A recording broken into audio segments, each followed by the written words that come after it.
صحیح ابن حبان میں سیدنا ابوبکر صدیق رضی اللہ عنہ کے بارے میں ایک حدیث ہے۔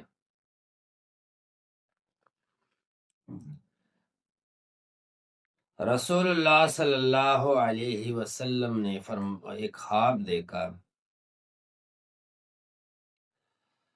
اور رسول اللہ صلی اللہ علیہ وسلم نے خواب میں کیا دیکھا؟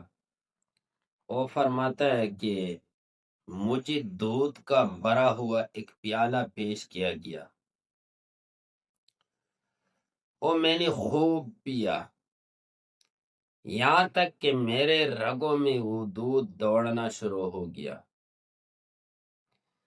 پھر وہ پیالہ جو ہے نا، میں نے حضرت ابوبکر صدیق رضی اللہ تعالی عنہ کو پیش کیا، تو حضرت ابوبکر صدیق رضی اللہ تعالی عنہ نے بھی اس سے پی لیا اور اس سے خوب سیر ہو گیا۔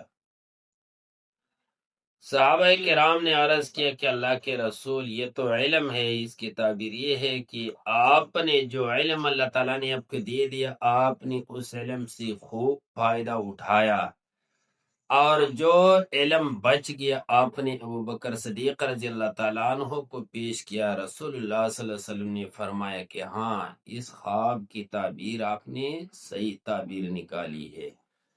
تو یہ حضرت ابوبکر صدیق رضی اللہ تعالیٰ عنہ کا مقام ہے رسول اللہ صلی اللہ علیہ وسلم کے ہاں، صحابہ کے ہاں۔